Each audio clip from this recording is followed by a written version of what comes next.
Hi guys, good to see ya. Thanks for always tuning in, man. Real Part Lawyer, I salute you. Anu, thanks for the support so far. Amazing. Shegun is around already. Let me try to pin the topic. I'm going to send a request very soon. Film business. This is going to be a wonderful session. I can feel it. Can you hear me clearly? Please help me with a thumbs up if you can hear me clearly.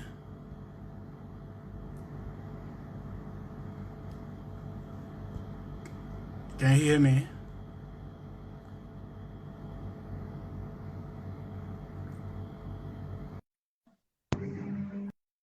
Thank you.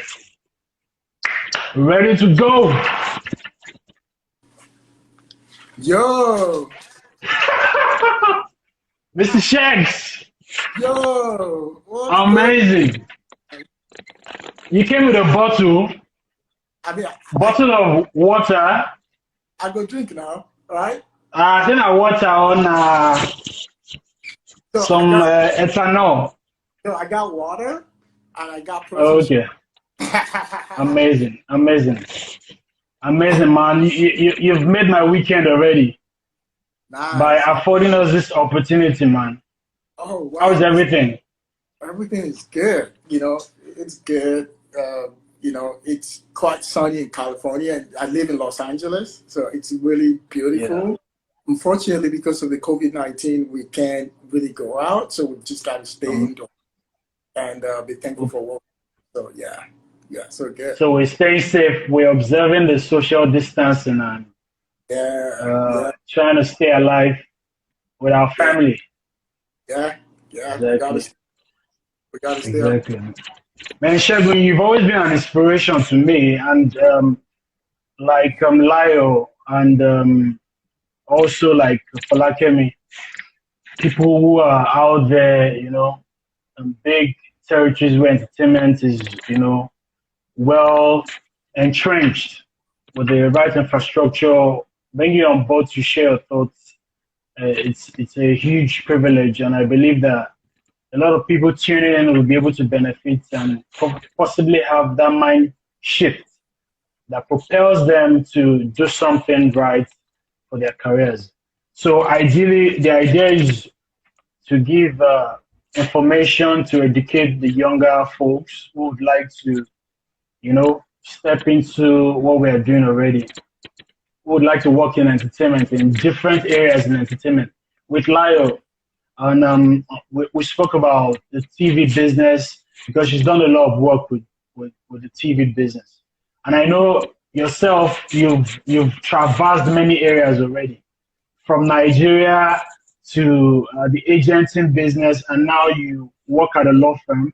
So we'll touch on very, very important points, and I believe that you will do justice to the topic.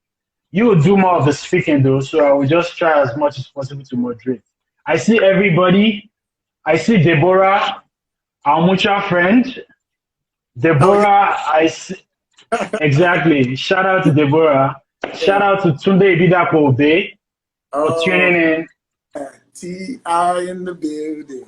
Oh, yeah. Exactly. So we have a lot of entertainment lawyers as well coming in. Would interact for like 45 minutes, 50 minutes. Then we will take the questions from them, from the audience. So I think we are good to go. Shegun, you've got an impressive CV. Started as a Nigerian lawyer, called to the Nigerian bar, worked at Aluko Oyebode, and then you took that leap of faith, going to America, and thankfully the journey has been one of progress. Every time I see you post up with a new graduation or a new job, I'm always excited, man. You inspire us in that way. But I don't want to say too much. Mr. Segun Aluko, I want you to introduce yourself as as you would like to be known by the audience, just help us with a brief introduction. Yeah, I mean, absolutely. And by the way, like, throwing it back at you as well, like, you've been an inspiration to all of us as well. Like, you're great. We have mutual friends, and, everybody speaks so highly of you. And it's always good, like, if I have thoughts, you will see, like, when I post, like, I kind of, like, bring you on it to say, hey, I want Akinyemi Ayinoluwa thinks about this. So you're and what you're doing in Nigerian entertainment industry is, like, it's amazing. Like, let's say Thank you very much, bro. Thank you so much for everything that you do. So just, a little bit about me. Like, I'm Segun Aluko. I'm an entertainment lawyer. I love, being an entertainment. I started out my practice in Nigeria. I went to Obafemi Awolowo University, Ile-Ife. Great to see you. Yeah, so very early on, like, I mean, before we get into that, so licensed to practice law in Nigeria, licensed to practice law in the state of California. Went to Nigerian law school. I've been a lawyer now for about 11 years this year. You're senior lawyer. Yeah. Came here about 9 years ago. Went to University of Southern California Law School to get my LLM, and after that, I worked briefly. I worked in corporate America, Bank of America, in their legal department. But I've always wanted to do entertainment. That's why I came to the States. So worked for Sheppard Mullin, which is the law firm I currently work at. I worked there as a law clerk about 6 years ago, and there's a backstory to that. And then about 4 years ago, I got the opportunity to work for WME, William Morris Entertainment, which is, oh my God, it's a really, really lovely place to work. And I learned a lot working at that agency. The business of packaging, the business of television, the business of motion. I read the book. Yeah, it's really amazing working there. And now I'm back, at Sheppard Mullin in the entertainment, technology, and advertising practice group. And then my practice focuses on core entertainment. So I do film, TV, music. And I also, I represent, our entertainment clients on their corporate deals, like, their M&A, joint venture, private equity and venture capital, finance work as well. Amazing, man. Amazing. I have a lot of questions, and I believe we will dive into everything. Is kind of interwoven already. But when as a young lawyer in Nigeria starting out, I didn't have too many references as to what I would like to become, and it took a lot of questioning myself to really, really jump at the idea that there was anything like entertainment law. And even till this day, some lawyers still don't know that there's something like entertainment law, or there are some lawyers who specifically represent clients in entertainment who deal with legal issues that are very prevalent in the entertainment business. So to you now, for lawyers who are tuning in, they've never heard of, the concept of entertainment law, how best do you break it down? Who's an entertainment lawyer? I mean, honestly, being an entertainment law attorney, it can be really it's a really vast business. It's really big. Before I came to the States, I thought entertainment is all about movies and music, right? And I came into the States, and then because initially what I thought was I had a very good career at Aluko Oyebode. I thought I was going to come here, get my LLM, do 2 years, and then go back to Nigeria. I had a very good relationship with the partners, and I thought I was just going to start the entertainment practice, at Aluko Oyebode. But here, oh my goodness, I'm entertainment law is so big, even though it's still small, because everybody knows each other, and then you do business with the same set of people. But then being an entertainment lawyer, it's kind of it's you can kind of classify it into different genres of entertainment. You can be a music lawyer, you do music deals. whether it's like recording contract or you do tour management and stuff like that. Or you can be a film lawyer. That means you do film, film deals. Or you can be a TV lawyer. Then you have digital media. And then you have people that work in advertising, like working for the studios or working for the talent. So those are kind of like the straight like bucket of entertainment, in my opinion. Like when you talk to other people, they'll tell you more. But then with those genres of entertainment, then you have like different sub divisions of it. Like so you can go deeper among those other subsects. You allow the opportunity to dive in deeper, to be an expert in those very niche areas as well. Absolutely. Like if you talk to a film lawyer, for example, maybe all they do is they do development deals. Like they'll do the, let's say a book is going to be an underlying rights to a movie. Take for example, Americana. Americana currently is being adapted into a movie, right? So some people negotiated the rights to that book, right? So they do a lot of development work. They would do the writer agreement, the director agreement, the producer agreement, and then that's just what they do. They do lots of development work, help the studios with their development slate. And then you got some other people who are called, production counsel. Like, they work on the ground stuff, like with the management of the movie. So people that actually work at a studio who are business affairs executive, I tend to call them the project manager on the show because they know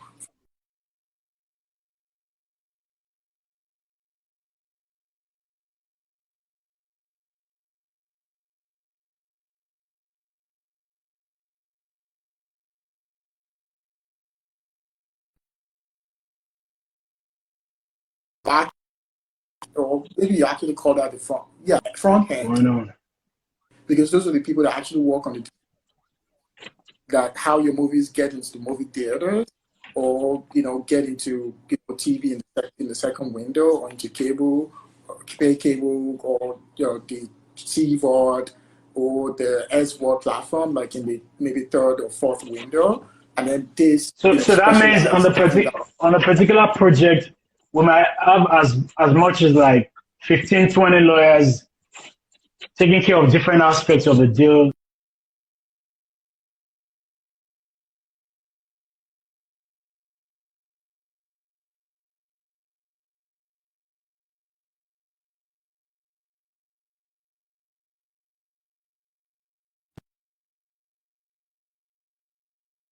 Yeah. So absolutely. There are different law firms, like particularly like because before in my career, I've had the opportunity of. I mean, I also worked at BET like when I was in law school, so I've had the opportunity Wow. TV network, working for a talent agency, and then now working for a law firm that represents studios. So yes, if you're working for a studio or a TV network, you get to see like you're working on a project or you're working on multiple projects, and then you're interfacing with different lawyers, like representing different talent. Like for example, Exactly. let's say you're doing like a right option purchase, deal. So you're trying to get the rights to a book. So you're representing the author's lawyer, and then you get a writer to adapt that book into a screenplay, Script, yeah, a screenplay. and then you're talking to their lawyer, and then you're trying to come like attach somebody else, a producer to produce it, and then the director to direct it. So you're talking that's like you're talking to 5 different lawyers. Already, entertainment lawyers already. Then some of those talent will have their manager and their agent, on those deals. So you're talking to like multiple people at this. So there's too many stakeholders on that deal you're working on. Yeah.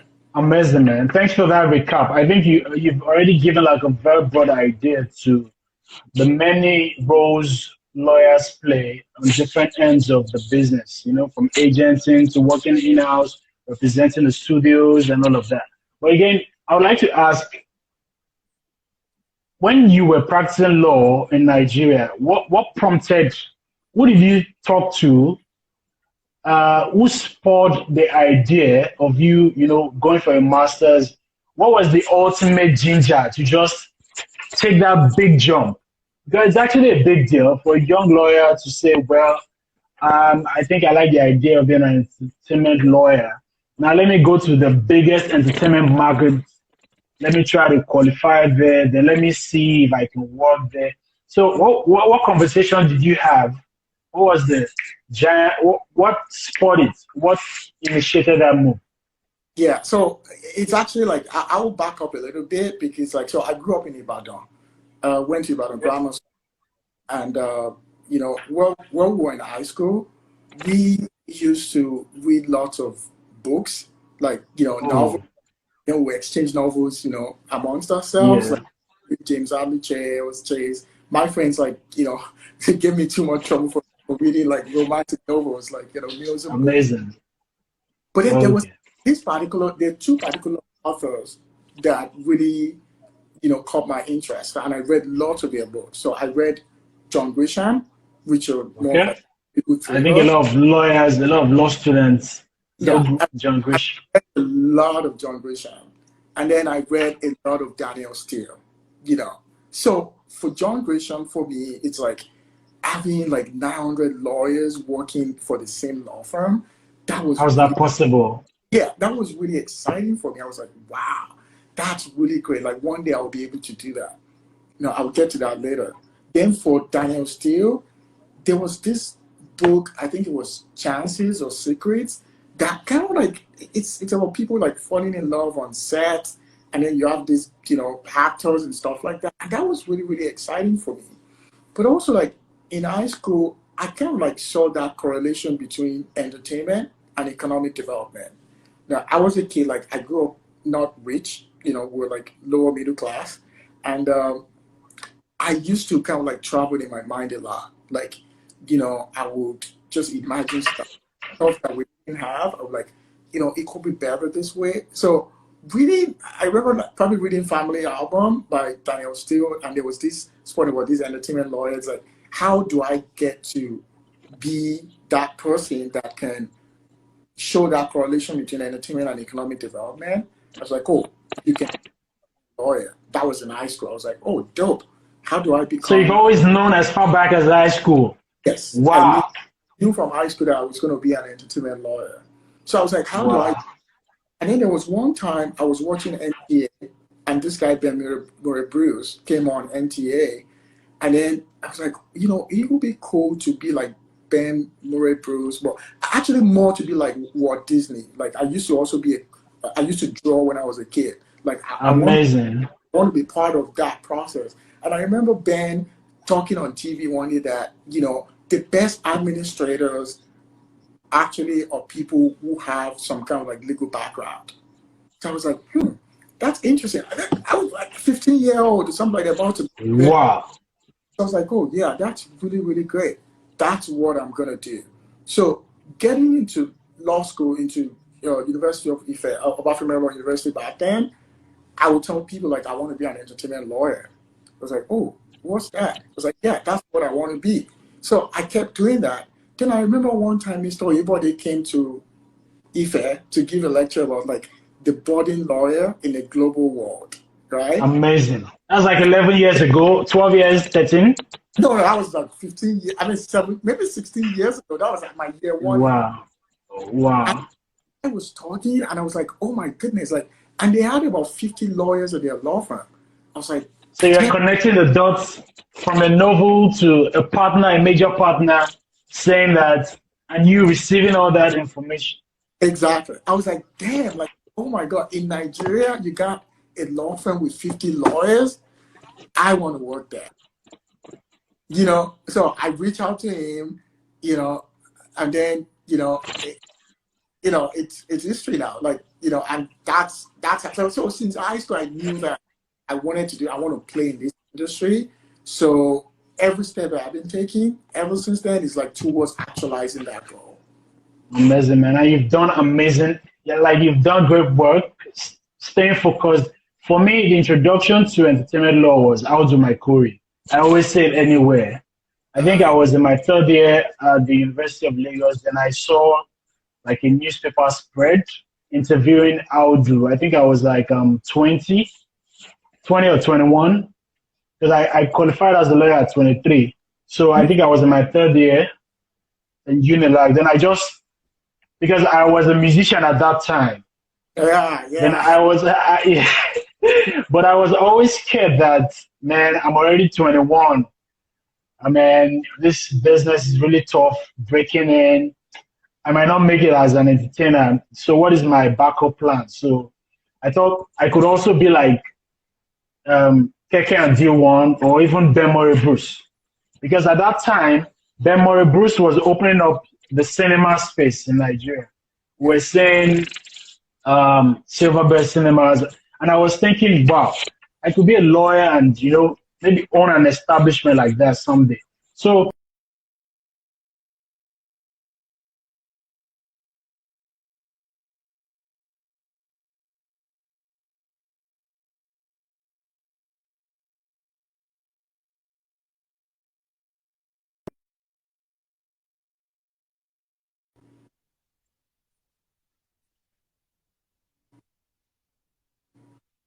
the internet, there was a glitch for a while.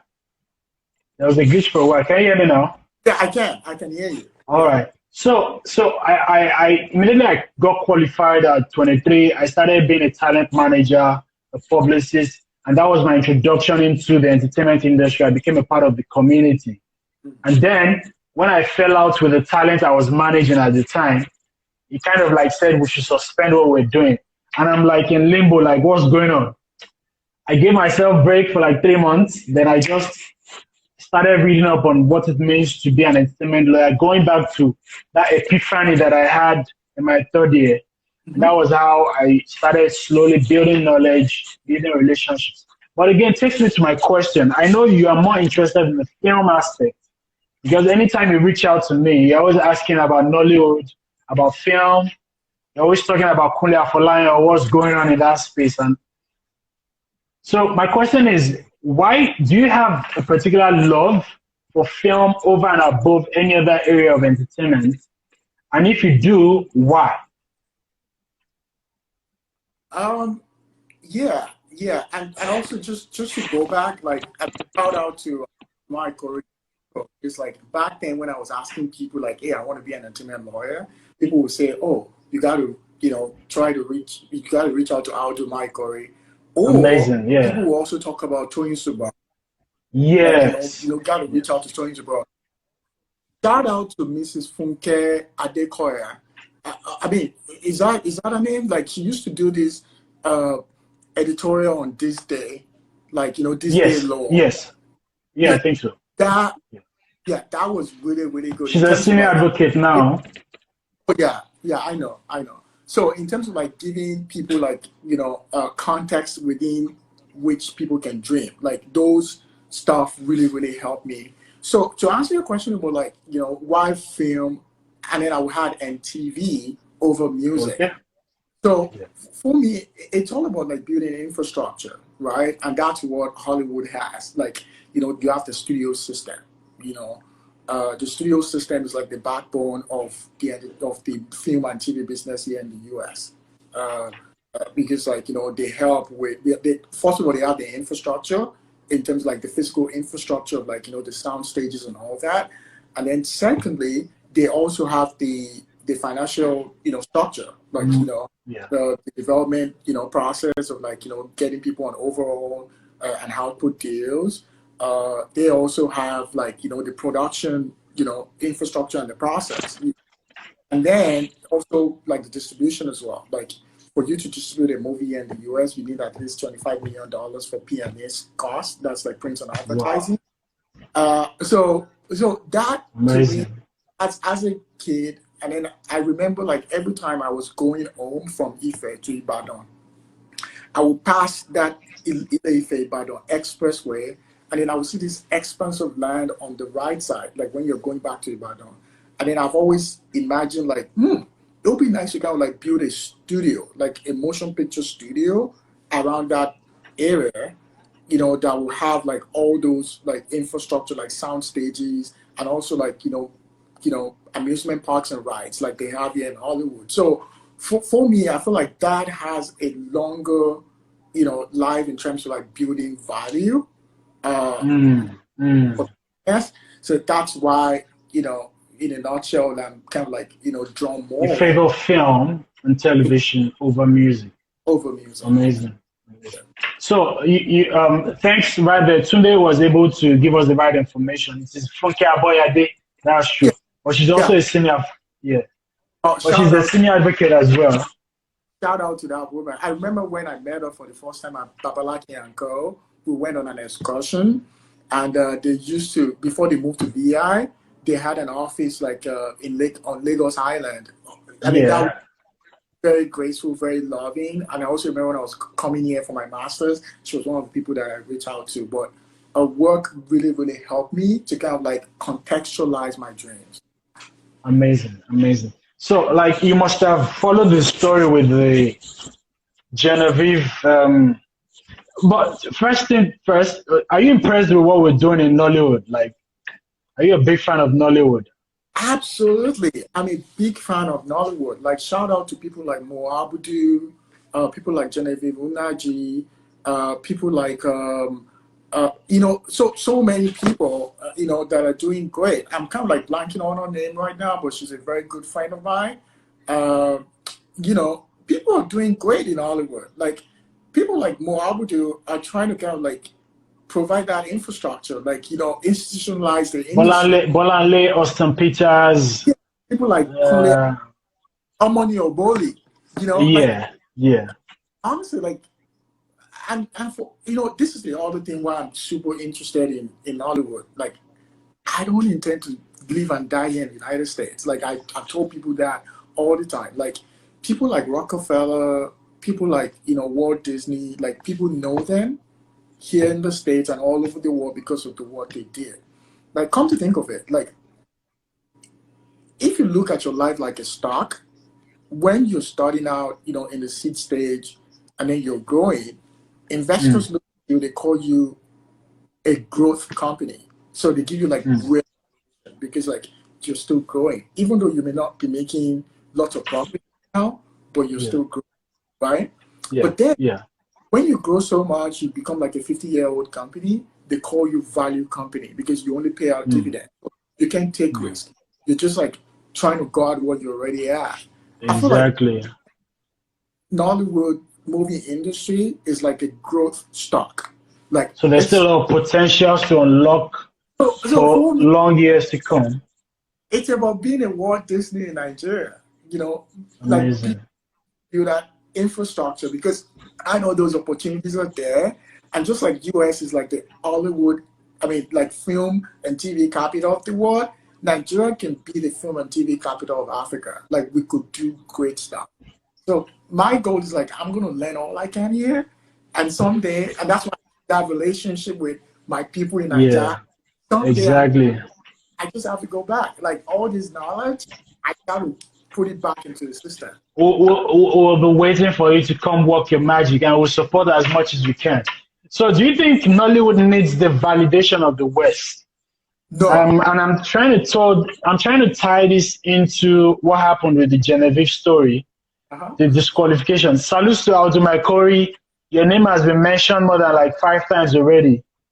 You remain one of our biggest inspiration, and we salute you, sir. Yes, dude. Yeah. So you must have followed the Genevieve story. So maybe by omission or by somehow we missed following the rules. We got disqualified, or the Genevieve entry got disqualified, and there was this Twitter ban for almost like 3 days. We're complaining like, I salute you, I'll do my Corey, man, forever. I salute you.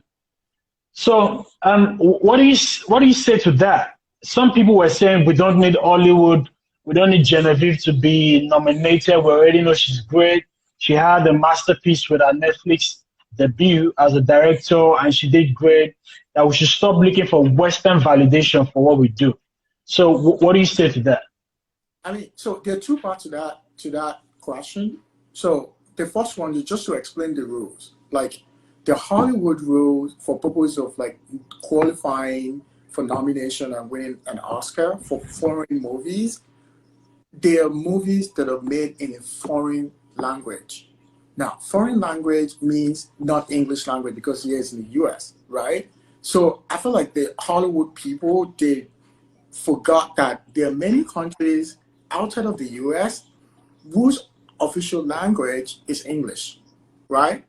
But then it seems like the goal of that particular award is just to recognize movies that were shot in non-English, like the non-English language movies. So that's why I believe, and my understanding of why that movie was disqualified. Like it wasn't just that movie alone that was disqualified. There were other movies that were disqualified. There was this movie on Netflix about the Nigerian prostitute ring in I forgot. Yeah, there was a documentary in Italy or in Europe, I think. It was a movie. It was a movie like yeah, one of the Scandinavian countries or Nordic countries, kind of like that was the submission, right? That also disqualified because like they spoke a lot of English in it. Okay. I think it was like the percentage of English, like even if it's a foreign language and you speak English, it can be more than 15% or something like that. Like I know someone's going to correct. That's the rule. So that's the point. Now, to talk about validation, honestly, I've come to understand this thing about this business. It is show business. It is the business of making a movie and exploiting a movie, right? Come think of it, like many reality TV shows in America, like The Voice, like American Idol, they didn't originate from America. Yeah. Wants to be a millionaire, they didn't originate from, they originated from somewhere else.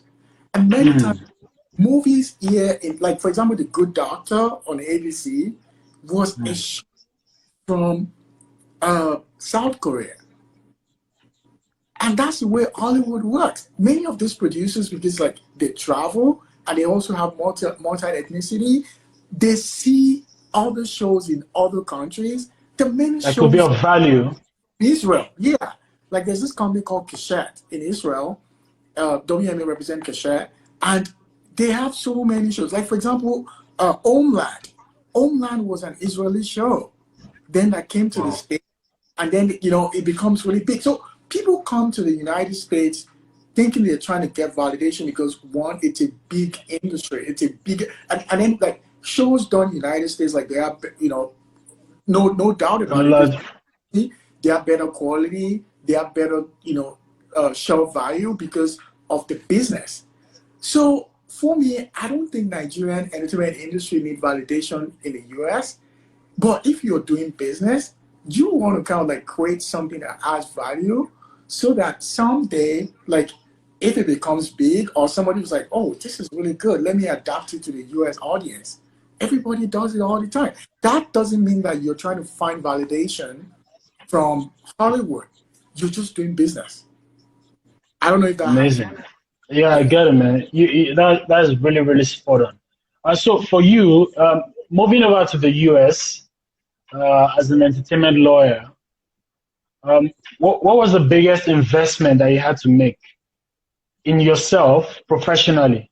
I understand for anyone to come into Nigeria, there has to be certain processes.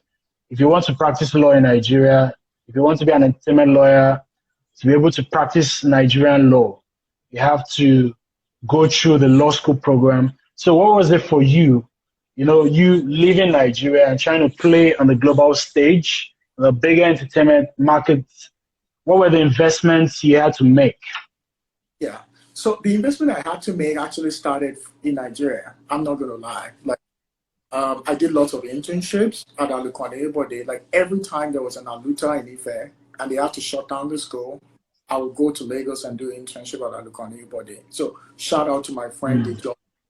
Like I used to live, I would stay in his house in Ikoyi. Amazing. To do my internship. Great guy. And shout out to my first official mentor, Sumbo Akintola, Mrs. Sumbo Akintola. She's a senior partner at Aluko Oyebode. So I would go there. And then, I knew that for me to be an entertainment lawyer, I need to be vast in IP law, intellectual property law. Intellectual property law was not like super popular when I was in law school in Nigeria or when I was in university in Nigeria. So I pour myself into that. There was this book by this English author called Cornish on intellectual property. Yeah. Cornish has many books. Yeah, so I Exactly. read that like a Bible, like trying to understand intellectual property law. But then I took a step further, like when it got to the time to do a long essay, like the project that you write before you graduate from university. Yeah. Many people using stuff like, and you know, I'm not trying to dig here. Like many people were doing stuff like, oh, capital punishment in Nigeria, like stuff that people have done before, and there was also, some people were actually copying and pasting other people's work. Exactly, that was the easy way. Exactly. For me, I knew that this film and television industry is like super important to me. So I gave two, you know, you're supposed to like submit two topics, right? So I submitted, yes. You know, collective licensing as a panacea for infringement in Nigeria. Because amazing. I want collective licensing, you know, stuff. And then my second topic was about file, because it was file sharing at the time, yes. Napster. Wire and you know Napster was like doing stuff, but I mean it wasn't like we had like good internet in Nigeria back then, but I just was fascinated by the distribution of entertainment content, you know, how it works and you know the economic impact of that. So I did that. So I went and then I studied that. So I ended up writing about collective licensing, which is all about like performance rights organization. Yeah. So those are the kind of investments that I made in myself. And then to everybody that would listen to me, even back at Aluko, anybody during my internship, and then when I finally became an associate, I was like, I want to be an entertainment lawyer. So much so that when there was a deal involving MTV and Silverbird, the partners, you know, Mrs. Akintola. Let's give it to our guy. He's always shown so much passion for this. So he should be the one. Yeah. Exactly. So for me, it's like it's more of like those things that like my formative stages that I was kind of like pouring myself into it. Like, no, I got to learn this. So I was telling people like, hey, I want to do it. So when it was time for me to make that leap, I knew that, okay, good. I got to make that leap. And of course, like when you have friends around you that kind of like see that, and this is a shout out to T.I. because I remember when T.I. and I were first year associate at Aluko Oyebode. So that would be like, I did like internship for like a combined period of a year, like every 3 months, 2 months, 4 months, all those years. Yeah. And then first year associate, I think right after we started, or before our first year, no, after our first year, NYC, into a second year, he said that he was going, after first year, he said he's going to the UK. I think he went to Queen Mary for his master's. And then I'm like, man, like, I don't know. I knew I was going to do master's because I was trying like, let me try and save more money. Yeah. And anybody was paying us really, really well, but it's nothing compared to what law to the cost of, I got to say, but then the guy was like, dude, amongst all of us, you know more than everybody. Like, you don't like you know this law here in Nigeria very well. Like you work at this law firm, like you know your shit. Go and do your masters in LA. So today was instrumental to giving you that energy. It was like, dude, go. Amazing. I was like, man, there's no money. Like it was like, dude, you find a way. Find a way. And that was it. Like, dude, God made a way for me. I left Nigeria with $1,000, $435. Like, when you leave, like you go exchange money from the bank. On your passport, in order to prevent money laundering. Like I left Nigeria with like $1,435 or something like that. I didn't have money to pay, but I knew like, I got to do this thing. So talking about like investing in yourself, that's what I had to do.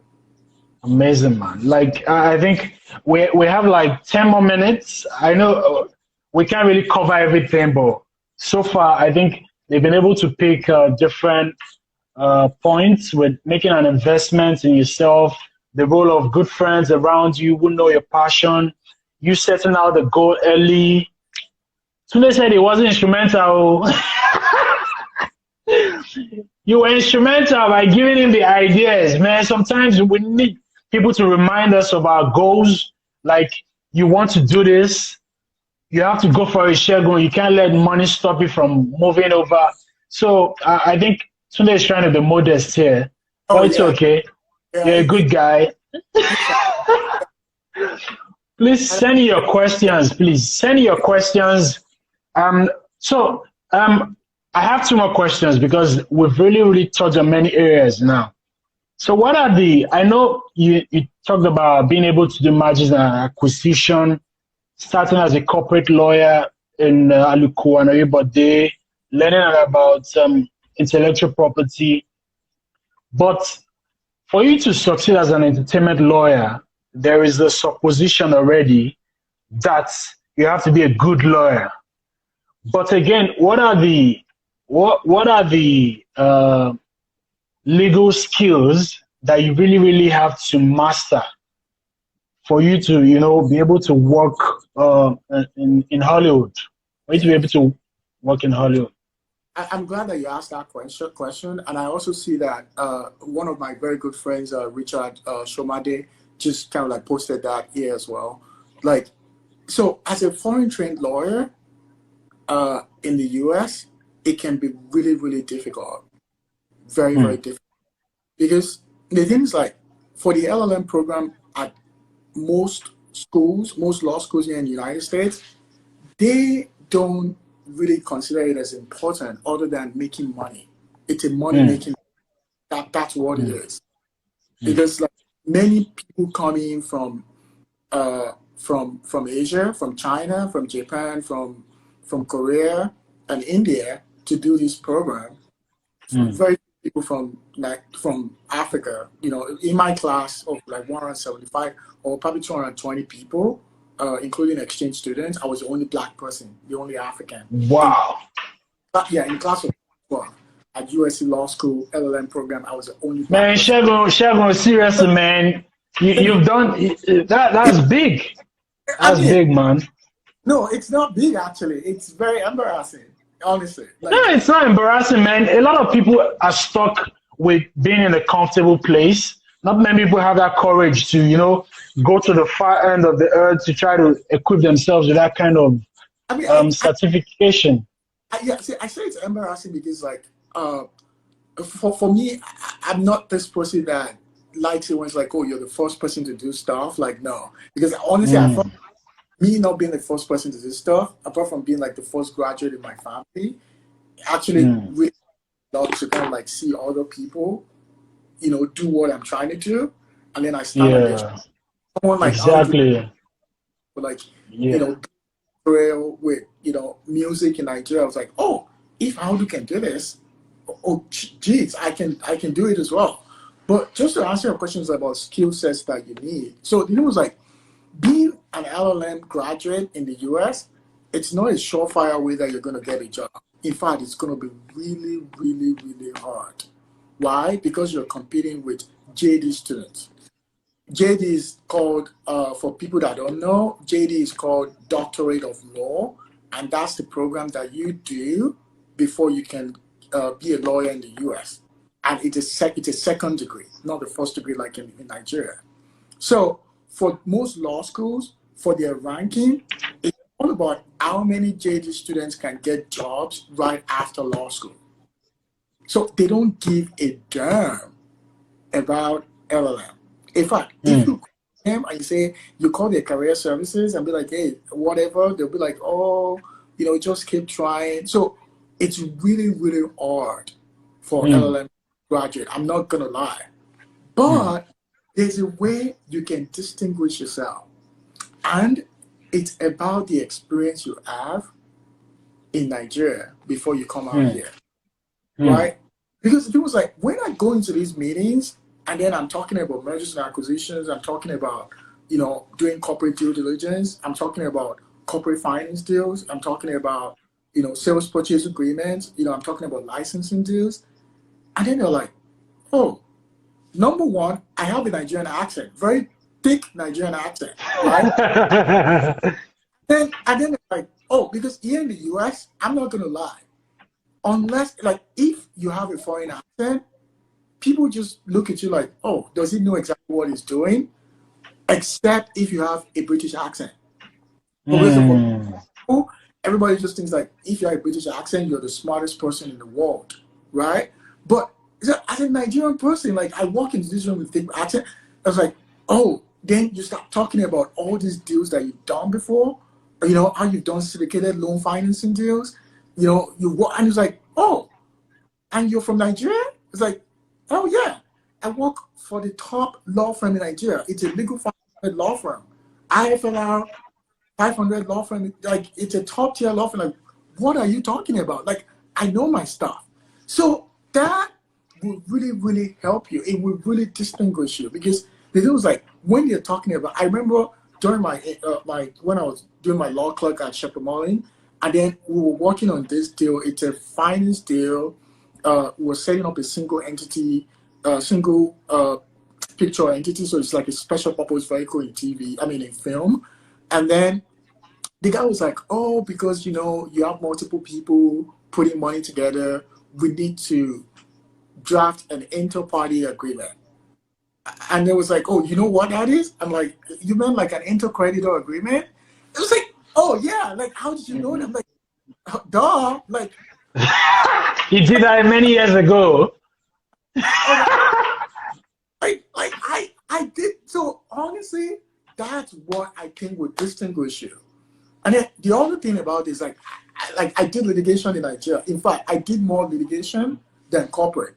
But then it was like, as a lawyer, like TI was in a corporate group, they call it commercial. I was in litigation, my core. I did litigation, I did IP, and I did some corporate work.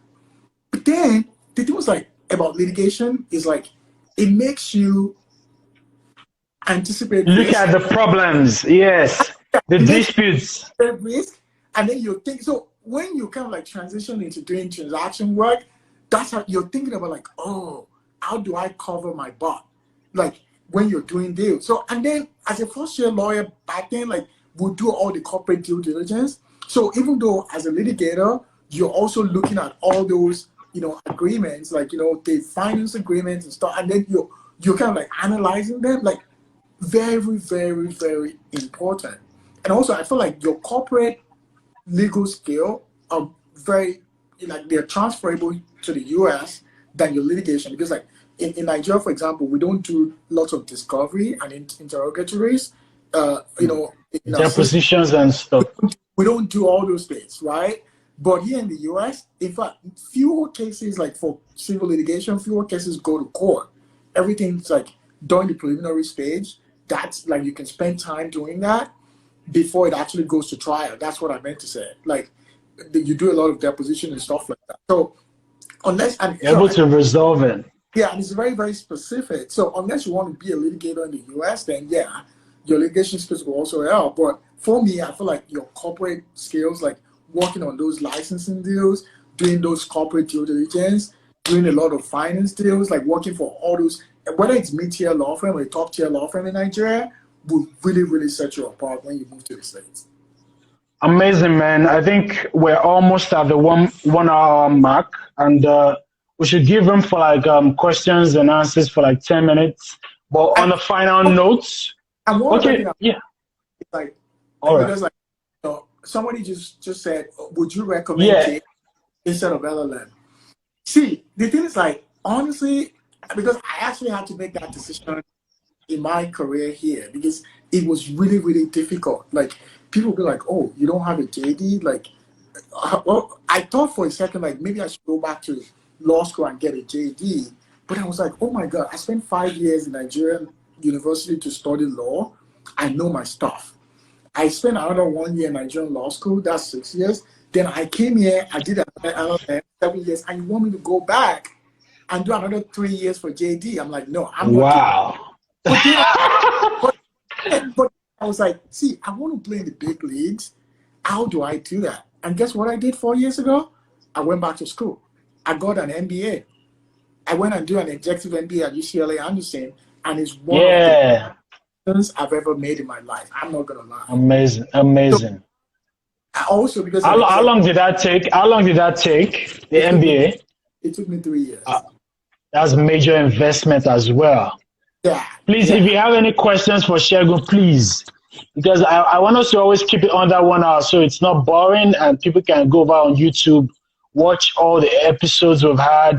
We've had Layo, we've had Folakemi, and it's always been an amazing piece of, content with many, many things you can learn that you can soak up and apply to your careers. Please, if you have questions for Segun, this will be a good opportunity to ask.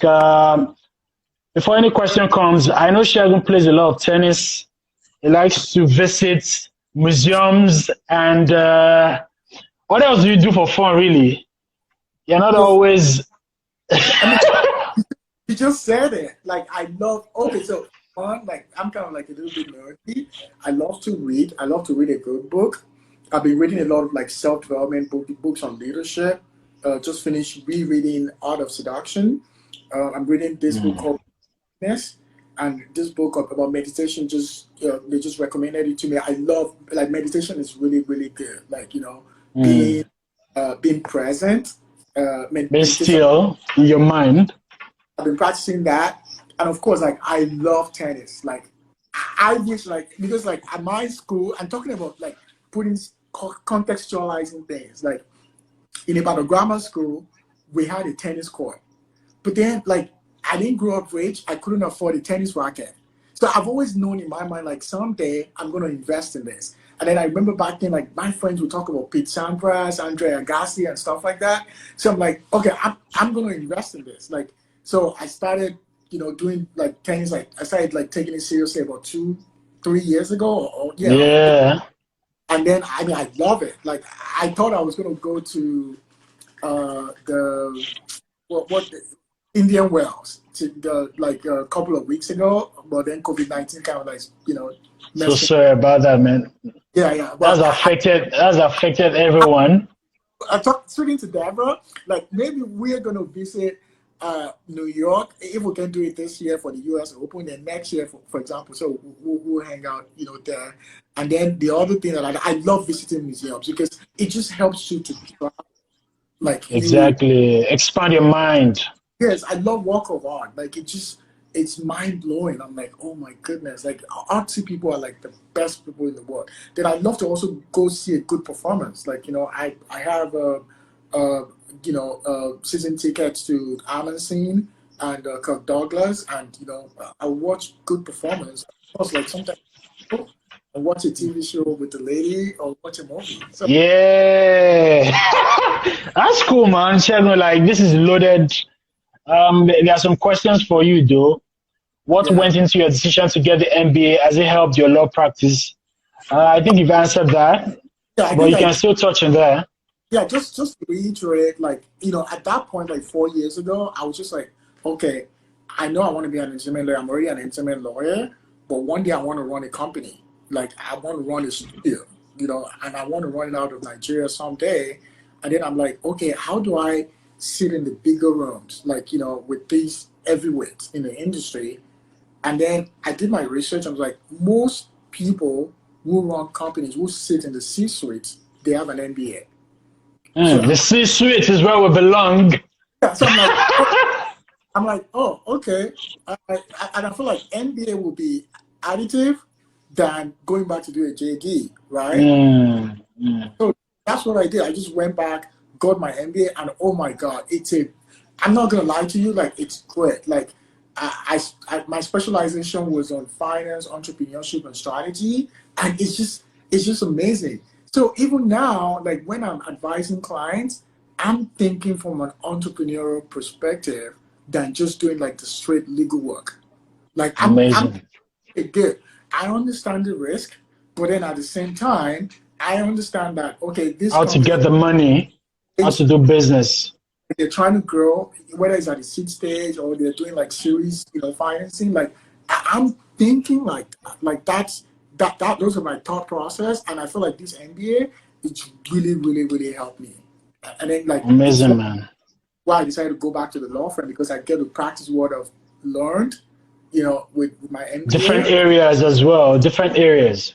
Exactly. So honestly, it's a good money well spent, Amazing, Segun. I think to conclude, I've already asked all my questions. Someone is saying, do you want to come back to Nigeria to practice? But I think you've already said something along coming to Nigeria to build infrastructure that will help film. But if you'd like to say something under 2 minutes, just to touch on that as well. I already said it. Like the whole process is to go back to Nigeria at some point. And for me, I consider myself a Pan-Africanist. So it's not just Nigeria. It's actually a shame. Like sometimes, like when you talk to non-African, they actually know more about Africa than us. Because for our colonialism, like we've always been taught outwardly instead of inwardly. And also, like if you look at the railway system across Africa, they all kind of like go out of Africa into the port. Like it's not connected. It's great. Like I meet people on Instagram, like friends. Like I have a friend, Isabel from Malawi. I have Egg Divine from Angola. Like I'm trying to kind of like build this relationship with other Africans, because that's where I see the future. Like I see in 5-10 years time will be more connected, like the Wakanda vision. Yeah, I see that a lot. Like I do. So for me, it's like, okay, those opportunities. Like I was talking to my cousin the other time. It's like, oh, his brother works at Swaziland. I'm like, that's interesting. That's good to know. Like, so for me, it's all about like expanding that tentacles and trying to kind of like connect with people across Africa, because I feel like that's the future. Thank you, Segun. Like, I'm really grateful for, making out time to share with us all these things you've said. Please, we do not take it lightly that you made yourself available. And if we ever need you to come again, we'll be happy to send the request again. Like, it's been really loaded. It keeps getting better. Lio did a great job. You're also doing a great job. And I know that we're in... Like she worked at Endeavor Content, I worked at WME, and they're both sister companies. Yes. It's like Africa Initiative. So Laria has been on the front line as well, like trying to do a lot for. So shout out to Laria. Amazing. I believe we're inspiring the next generation of lawyers. I can see Ayinoluwa is my intern, is as passionate as I am. Like 10 years ago when I was really busting with energy, it reminds me of that time, and I believe the next generation would even be better. So I see Omotayo too. Omotayo works at Silverbird. Omotayo Queen, that's a good friend to have. That's a good connect to have. My appreciation and thanks to every lawyer that has watched us. You can always reach out to Segun. It might take a while to respond, but he would respond. He would give you advice. When necessary, you can get his email. We just want to help build out this eco space. We want to have more entertainment lawyers who will help to, build the infrastructure that Segun wants to see in Nigeria. So salute to you, Segun. Enjoy the rest of the day. My regards to the missus. My regards to the rest of the family. God bless you. This is on YouTube. I will be putting it out on YouTube. So you can always watch. You can always share with your contacts. And this would never stop. We'll keep working at it. Thanks to TI. Thanks to Rema at work. Thanks to Obi. Everybody who's tuning in. Bola Israel Baratme, thank you very much. God bless you guys. Take care. Thanks, Deborah. Thank you very much. God bless. Bye. Bye. This is right. Yeah. Cheers. Bye.